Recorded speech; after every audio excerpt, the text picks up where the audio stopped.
नमस्कार दोस्तों, स्वागत है आपका अपने चैनल मिस्टर एसबी कॉलेज पर।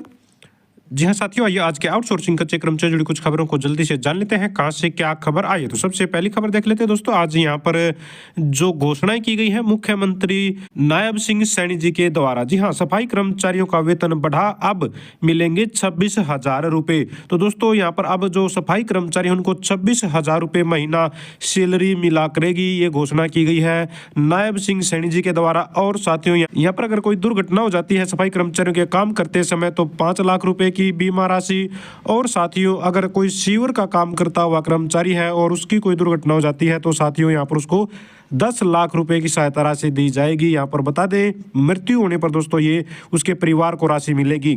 और साथियों जो ठेके होते हैं सफाई के, उनमें भी साथियों 50% दोस्तों जो ठेके दिए जाएंगे सफाई मित्रों को, और अगर उन्होंने कोई समूह बना रखा है तो उनको। तो ये भी घोषणा की गई है। कल जींद में दोस्तों वाल्मीकि रैली का आयोजन किया गया था सरकार की तरफ से। सरकारी तौर पर दोस्तों ये जो वाल्मीकि जयंती का कार्यक्रम है अभी तक नहीं हुआ था, तो अब इसको आयोजित किया गया था जहाँ पर ये सारी की सारी घोषणाएं की गई है। अब साथियों मॉर्निंग में जब हमने इस पर विस्तार से वीडियो बनाई थी सिर्फ इसी खबर को लेकर, तो काफी सारे साथियों ने दोस्तों कमेंट किए थे कि ये जो 26,000 रुपये सैलरी है वो कौन से कर्मचारी को मिलेगी, कौन से सफाई कर्मचारी को, कौशल वालों को या फिर ग्रामीण सफाई कर्मचारी को। देखिए दोस्तों, कौशल वालों के लिए 8% की वेतन बढ़ोतरी की घोषणा पहले से हो चुकी है। तो अब जो इन्होंने जिक्र किया है, जो ओरिजिनल वीडियो हमने आप लोगों को दिखाई थी साथियों, उसमें 16,000 रुपये जो वेतन ले रहे हैं फिलहाल 16,400 के आसपास दोस्तों जो वेतन ले रहे हैं वो हैं ग्रामीण सफाई कर्मचारी। तो निश्चित तौर पर यहाँ पर ये ग्रामीण सफाई कर्मचारियों को 26,000 रुपये वेतन देने की बात हो रही है। तो यहाँ पर जो साथी पूछ रहे हैं कि कौन से सफाई कर्मचारियों को मिलेंगे, तो ये ग्रामीण सफाई कर्मचारियों की वेतन बढ़ोतरी हुई है 10,000 रुपये। इसमें सीधे सीधे कह सकते हैं 16,400 के आसपास शायद उनकी सैलरी है, 400 या फिर 800 समथिंग है, यानी कि है 16,000 और 17,000 के बीच में।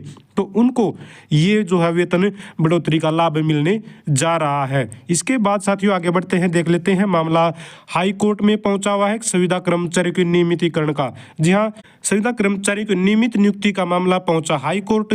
अगली सुनवाई 14 फरवरी को। जी हाँ दोस्तों, 14 फरवरी 2025 को अगली सुनवाई होगी। ये कौन से दोस्तों संविदा कर्मचारी हैं जिनका मामला हाई कोर्ट पहुंच गया है, पक्का करने का मामला हाई कोर्ट पहुंच गया है। तो दोस्तों ये है आरोही मॉडल स्कूलों में काम करने वाले संविदा कर्मचारी, जिनको सरकार ने बोला था कि अगर आप लोगों के 5 साल पूरे हो जाते हैं संतोषजनक, तो साथियों आप लोगों को रेगुलर कर दिया जाएगा। ये प्रावधान किया गया था। ये स्कूल बनाए गए थे 2011 में, और जिनके भी 5 साल पूरे हो जाएंगे उनको पक्का करने का नियम था। लेकिन साथियों इनके डॉक्यूमेंट तो कई बार लिए गए, जमा करवाए गए, चेक किए गए, आज तक फिर भी ये पक्के नहीं हुए हैं। तो अब इन्होंने यहाँ पर दोस्तों हाई कोर्ट की शरण ली है, और हाई कोर्ट ने दोस्तों 14 फरवरी की डेट रख दी है।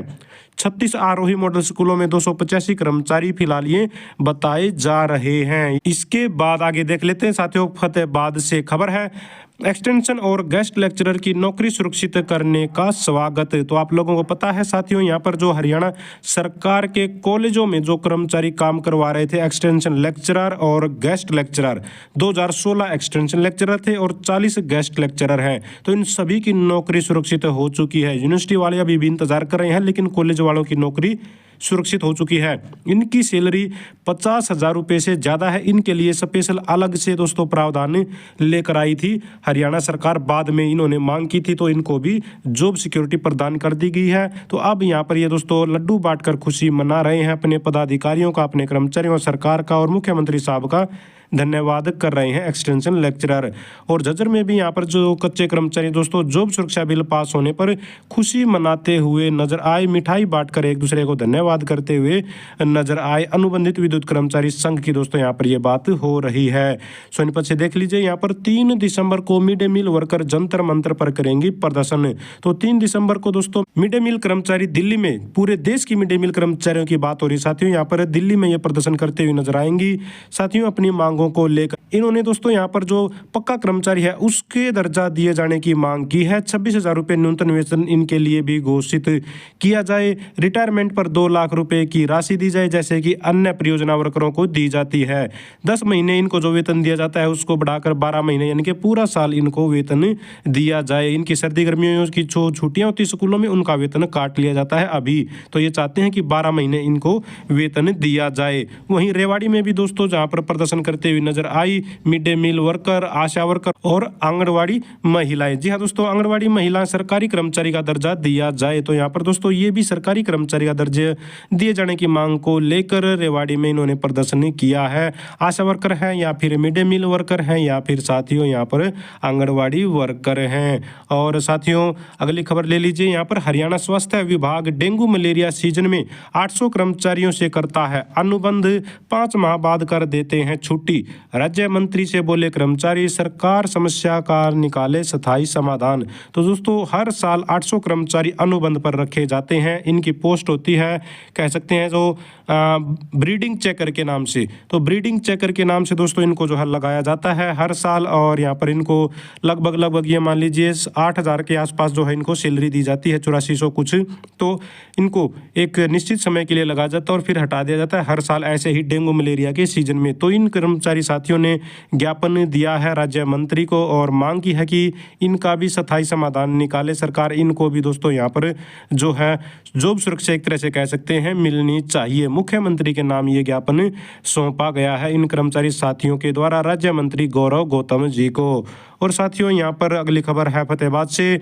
कौशल रोजगार निगम की भर्तियों में SC BC को कोई आरक्षण नहीं। जी हाँ दोस्तों, यहाँ पर ये बात बोली गई है अध्यापक संघ के द्वारा। अध्यापक संघ ने निगम के माध्यम से निकली नौकरियों को दलित विरोधी और भेदभावपूर्ण बताया है। तो साथियों जो अध्यापक संघ है उसका ये आरोप है कि कौशल रोजगार निगम के माध्यम से लगने वाले जो कर्मचारी हैं उनमें किसी प्रकार के आरक्षण का प्रावधान नहीं है और यहाँ पर सरकार है जो इनका हक मार रही है। जी हाँ, यहाँ पर इन्होंने मांग की है कि जितने भी तरह के कर्मचारी हैं, चाहे वो दोस्तों अस्थायी हैं, तदर्थ हैं, अनुबंध है, अवधि आधार पर लगे हैं या फिर कौशल वाले हैं, गेस्ट हैं, कंप्यूटर शिक्षक हैं, कर्मचारियों की सभी की सेवा सुरक्षित की जानी चाहिए। ये मांग यहाँ पर ये कर रहे हैं, अध्यापक संघ यहाँ पर ये मांग कर रहा है। कैथल से ले लीजिए। यहाँ पर साथियों कच्ची नौकरी देकर सरकार ने युवाओं के भविष्य से किया है खिलवाड़, सुरजेवाला। तो दोस्तों कांग्रेस नेता सुरजेवाला ने एक कार्यक्रम के दौरान यहाँ पर बोला है कि जो भाजपा है वो कच्ची नौकरियां देकर युवाओं के भविष्य के साथ खिलवाड़ कर रही है। सुरजेवाला ने यहाँ पर बताया है कि इन्होंने विधानसभा में एक दोस्तों प्रस्ताव पेश किया था कि सभी कर्मचारियों को पक्का किया जाए। इन्होंने पक्का करने की बजाय सिर्फ और सिर्फ दोस्तों इनको जो है जॉब सिक्योरिटी दी है। अब एक नियमित कर्मचारी यानी कि पक्के कर्मचारी में और जॉब सिक्योरिटी में तो बहुत बड़ा अंतर है साथियों, आप लोगों को पता है, सुविधाओं में भी और सैलरी में भी। तो यहाँ पर साथियों इन्होंने बताया कि सरकार ने उस प्रस्ताव पर ध्यान नहीं दिया, उसको दोस्तों जो है तवज्जो नहीं दी और यहाँ पर जॉब सिक्योरिटी जो है कर्मचारियों को प्रदान करने का काम कर रही है, जबकि इनको नियमित होने का हक है सभी कर्मचारियों को। तो दोस्तों ये थी सारी की सारी आज की आउटसोर्सिंग कच्चे कर्मचारी जुड़ी खबरें। अगर आप भी चाहते हैं हरियाणा में एजुकेशन से रिलेटेड कच्चे कर्मचारी जुड़ी खबरें समय पर पाना तो चैनल को जरूर सब्सक्राइब करें, वीडियो को लाइक करें, दोस्तों साथ शेयर करें। Thank you very much.